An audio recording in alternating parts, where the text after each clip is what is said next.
আসসালামু আলাইকুম। আপনাদেরকে আজকে হাইকোর্টের একটা সিদ্ধান্তের কথা জানাবো কিংবা শেয়ার করব। এটা অনেকের জন্য কাজে লাগতে পারে। বিশেষ করে আমরা জানি যারা আমরা এখানে রয়েছি, বিশেষ করে ব্রিটেনে ঘনবসতিপূর্ণ এলাকায় বসবাস করি, নেইবরের বাড়িতে বা প্রতিবেশীর বাড়ি থেকে বল আমাদের কোর্টে চলে আসে, আমাদের আঙ্গিনায় চলে আসে। এটা আমরা স্বাভাবিকভাবেই ধরে নেই যেটা ঘটতেই পারে। কিন্তু হাইকোর্ট একটা রায় দিয়েছে যে এই বলের সংখ্যা যদি বেশি হয় সেটা নুইসেন্স। এবং ব্রিটেনেই দুই ব্যক্তি তারা হাইকোর্টে গিয়েছিলেন এই বল পড়া নিয়ে, এবং হাইকোর্ট এটা সম্মত হয়েছে যে ঘন ঘন প্রতিবেশীর বল আমার বাগানে আসা একটা নুইসেন্স, এবং এই দম্পতিকে 1000 পাউন্ড ক্ষতিপূরণ দিয়েছেন। এটা হয়তো প্রতীকী হিসাবে। বিষয়টি হচ্ছে উইনচেস্টারে এক দম্পতি তার 2 মিলিয়ন পাউন্ডের বাড়িতে বসবাস করেন। তার বাসার বা বাড়ির বেড়ার ওপাশেই একটা স্কুল। সেই স্কুলে থেকে রেগুলার তার বাড়িতে বল চলে আসে। তারা ফুটবল খেলে 5 এ সাইড, এবং দেখা গেছে গড়ে প্রতি বিকল্প দিনে এভরি অল্টারনেটিভ ডে একটা করে বল তার বাসায় এসে পৌঁছে। তারা দেখেছে 11 মাসে প্রায় 170টা বল তাদের বাগানে এসে পৌঁছেছে। প্রথমে তারা এই দম্পতি মোহাম্মদ আর এন দম্পতি, মোহাম্মদ একজন মোস্ট পসিবলি একজন কোম্পানি ডাইরেক্টর, তিনি স্কুলকে কমপ্লেইন করেন যে এই যে প্রবলেম হচ্ছে। স্কুল কিছু কিছু পদক্ষেপ নেয়। তারা 4টা বা 4:15 পর্যন্ত বলে, এরপরে তারা খেলা শুরু করে। এছাড়াও বা খেলা বন্ধ করে একটা টাইম টেবিল তারা রেস্ট্রিকশন দিয়ে দেয় এবং নেটের ব্যবস্থা করে। তারপরে এটা বন্ধ হয় নাই।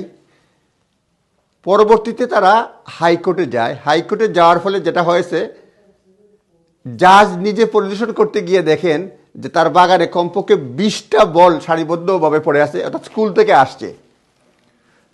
জাজ এটা নিশ্চিত হয়ে ওই দম্পতির পক্ষে রায় দেন যে ঘন ঘন যদি বল আসে, এই ব্যক্তির ক্ষেত্রে যেটা হচ্ছে ঘন ঘন বল আসার কারণে শান্তিপূর্ণভাবে তার swimming pool, summer house enjoy করা সম্ভব হচ্ছে না, এবং এটা নুইসেন্স।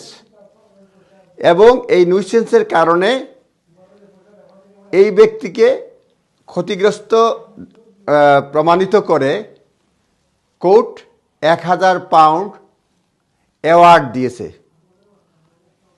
যার ফলে এই হাইকোর্টের এই মামলার ফলে যেটা হয়েছে যে এখন থেকে কেউ হয়তো যদি দেখা যায় যে বল পড়ার সংখ্যা বেড়ে যায়, এইভাবে উৎপাত হয় নেইবরের বা প্রতিবেশীর বাড়ি থেকে, সে যদি কোর্টে গিয়ে বলে যে আমি তো এই নুইসেন্সের শিকার হয়েছি, কোর্ট না নিলে সেই ক্ষেত্রে হাইকোর্টের উদাহরণটা টানতে পারবে, একটা নজির হিসাবে কাজ করবে।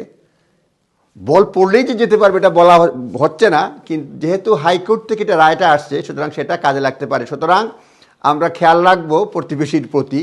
এটা যা শেয়ার করলাম, কাউকে মামলা করার জন্য উৎসাহিত করার জন্য নয়, আবার নিরুৎসাহিত করার জন্য নয়, কিন্তু এটা হাইকোর্টে রায় দিয়েছে যে ফ্রিকুয়েন্সি অফ বল যদি মানে আমার প্রতিবেশীর বাড়িতে চলে যায়, সেটা উৎপাতের কারণ হতে পারে, লিগেলি এটা নুইসেন্স হতে পারে, এবং তার শান্তিপূর্ণ যে বসবাস, সেই বসবাসটার মানে বিঘ্ন করতে পারে, যেটা এই ব্যক্তির ক্ষেত্রে মোহাম্মদ এবং এনের ক্ষেত্রে ঘটছে। যে তারা এখানে সামার পার্টি একবার করতে পারে নাই, তারা সুইমিং পুল এনজয় করতে পারে না। সুতরাং যেহেতু ঘন ঘন এভরি অল্টারনেটিভ ডে একটা করে বল পড়ে, সুতরাং আশা করি এটা অনেকের জন্য কাজে আসবে। বিশেষ করে যাদের পাড়া প্রতিবেশী বা যাদের খেলাধুলার বাচ্চাদের বল পাড়া প্রতিবেশীদের কোর্টইয়ার্ডে চলে যায়, তাদের জন্য কাজে আসবে। শেয়ার করলাম। এটার মূল মন্ত্র হচ্ছে যে ফ্রিকোয়েন্সি যদি বেশি হয় বল পড়ার, এটা নুইসেন্স হতে পারে, এবং নুইসেন্স হলে পরে সে আদালতে গিয়ে প্রতিকার পেতে পারে। আজ এ পর্যন্তই। আপনারা নিজ দায়িত্বে দেখে নেবেন। ধন্যবাদ।